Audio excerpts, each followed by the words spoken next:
Good afternoon, everybody. Welcome back to FranFunnel Live. I believe we're at episode 8 now, really rocking and rolling here in 2018. Today, got a new guest, someone who hasn't joined us yet. This is Zack Fishman. Zack works on the sales team here at FranFunnel. And what we wanted to talk about today was kind of what stands in the way of people using FranFunnel. Ultimately, we think that there's a lot of reasons that people should use it, but it's not everybody kind of gets it and see how it's going to fit in for them. So Zack, I'll start with you. You're on a sales call with someone. You're giving them a demo. You're talking about how FranFunnel works. You get to the end of the demo and you say, hey, what questions do you have for me? Or like, what's going through your head? What goes into people's minds? Like, what really stands in the way of them jumping to the conclusion that they have to have FranFunnel immediately? Really good question, Eli. I got to say that one of the unique things about FranFunnel is that we don't necessarily have a whole lot of problems with cost. A lot of people aren't really they don't find it to be cost prohibitive. Okay. More often than not, they think that the largest issue is the process itself and what it introduces. And so what a lot of people over the course of time, before FranFunnel really came to be, had been doing is that they were simply using their cell phone to text people along just with their own personal cell phone number, and they were using their CRM to email. Okay. And then they were doing all of their phone calling in the way that we've been doing it since phones came to be. Okay. And so I think that one of the issues that people really see, especially folks that have been doing this for a little bit longer than others, they find the process itself, where you're having more than one thing in the same place, to be a little bit kind of a shell shock to them. I think that they really often just find it to be something that they're not used to. A lot of people are very resistant to change when they've been doing it for a long time. Yeah. And so I think that that's certainly something that I have to go up against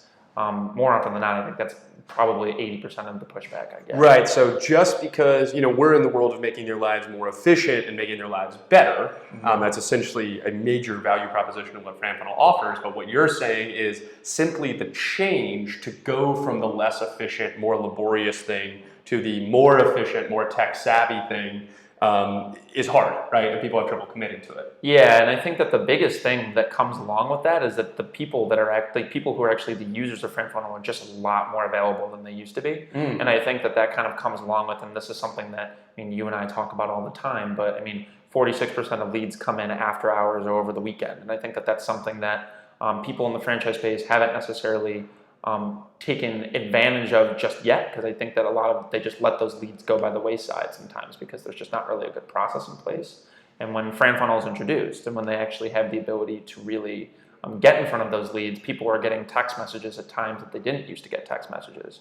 And I think that that's often something that they aren't used to because they're just so much more available. They have an app and they have the ability to work these leads while they're not necessarily sitting in their chair in front of a computer. And so it's just an entirely different type of workflow that they're not used to. And I think that one of the things that I often say to kind of massage that is that there is some personalization that we have with FranFunnel to ensure people aren't just calling them and trying to get in contact with them like when they're sitting in bed. But I think that it's one of those things that really people struggle with, is just being more available and having really the ability to work the leads whenever they want instead of within a normal constraint. What Zack's referring to is that over the course of a 7-day period of time, about 40% of the leads come through in the evenings, and then looking at the weekend specifically, you have just under 30% of the leads coming in on the weekend. So ultimately, having leads being strewn across the entire week while you only wanting to spend 40 hours a week working leads, if that's a basic sales position, the world's just changing in the way that we do this. If we want to respond to people quickly, we have to be available during all times.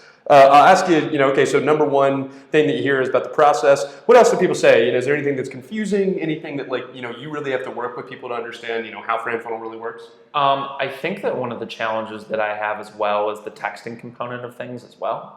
There's a lot of folks who are very resistant to texting because kind of the idea behind it is that it's something that you do with your family and with your friends and not necessarily within the realm of business. But I think that a lot of people are really being forced now, based off of going to all the trade shows and being educated at all the seminars and things like that, to seeing brands that are really on the forefront of communication, understanding that texting is something that you need to do to stay ahead. And it's not as much that they want to do it, it's more that their competitors are doing it and they're seeing that and they're getting beaten to leads because they're the same.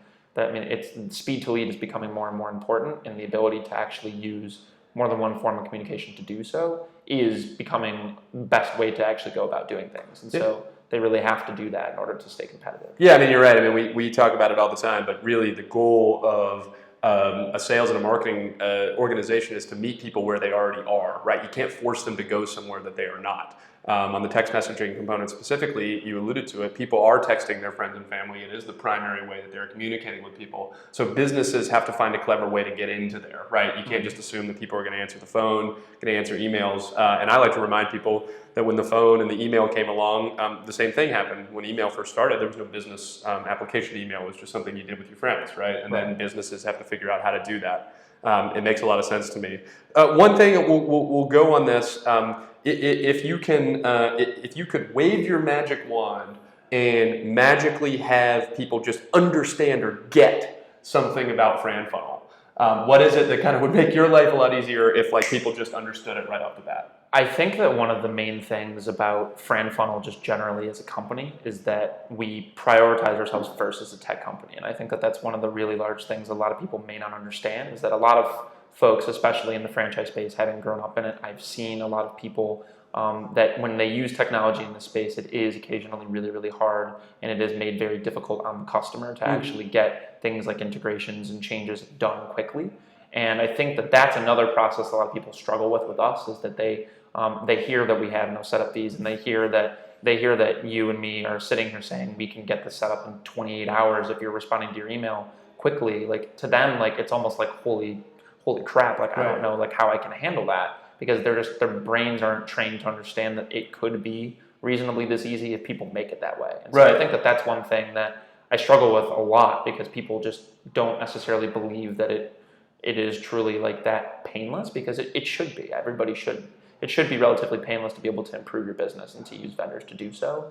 And we've made it that easy. And I think that that's kind of something that a lot of people are not accustomed to. Sure. I mean, look, technology companies, somewhere along the way, technology companies went from being someone you wanted to be allied with, somebody that really had the ability to make your life easier, to a little bit more of an adversarial relationship, one where it's like, oh, why can't they do it as quickly as I needed to? Why can't they do this and that? And it is hard for us because we almost never hear that feedback. I don't think we've ever heard someone say, gosh, you guys are tough to work with. If anything, people the way you are just blown away with how simple it is. And I love that answer, because it's like I would, if I could go back and just change people's preconceived notions about what it's going to be like to do things with us more in line with reality would be great. Well, thank you for stopping by. I'm glad we can talk a little bit, and hopefully we'll have you back on here soon. Absolutely. All righty. Thanks for having me.